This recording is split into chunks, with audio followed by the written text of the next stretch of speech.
All right, let's talk about one huge mistake that I see people do with their draw all the time, whether it's outside the waistband or inside the waistband. So to start this conversation off, we'll talk about some of the principles that I think about in regards to the draw. If you understand some principles, I think it is pretty easy to evaluate the techniques that you're using. In other words, is this technique good or bad? Is it playing to the type of principles that I'm looking for, etc.? I think it's good in terms of training. This way your techniques can constantly be possibly evolving to be better and better and better, right? The better you succeed at these principles, the easier the shooting piece is.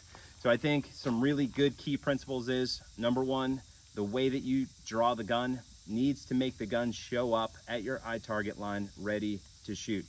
Like, you can't be doing some sort of weird mechanic where it shows up at your eye target line and then it needs to be like dropped from 12 or opposite, drop, raise the gun up from 6. Like, all of that stuff just makes the gun not ready to shoot when it gets to your eye target line. So when the gun gets to here, I want to be able to shoot the gun if I want to. The next thing that I think plays to that big time is your grip. So the way that you guys draw the gun needs to play to a very, very consistent grip every single time.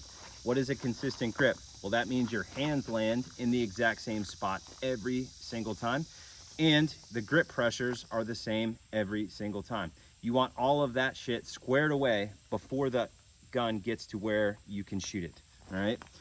So meaning, what I would want is to catch the gun really, really soon. More on this here in a second. Set the grip low, and then just lift it to the eye target line. Now it shows up, grip set, dot exactly where I'm looking, etc. But what I see a lot of people do is something like this. The support hand just kind of sits here. This hand goes for the gun. And then when it gets to about right here, they do something like slap underneath it and then set the grip from here to here. It's not a whole lot of room to set the grip. It's one of the huge problems that I see with it. The next thing that I see with it is, if you are bringing your support hand all the way from here up to here, what are the odds that you can get your hands on the same spot every single time? It's not playing to consistency. So you want a good consistent grip every single time. And if the draw technique isn't playing to that, you might want to look at changing that, right? So what I would recommend you guys try, again, whether it's inside the waistband or outside the waistband, is getting both hands on the gun as soon as humanly possible. So for instance, if I did something like this, right? This hand's on the gun and this hand is still sitting here, and then it's out here, and then I like tighten the grip right here. Like, that's not consistent. Getting both hands on the gun would look something kind of like that. I tell guys all the time, if I can get my support hand on the gun while it's in the holster, I totally would.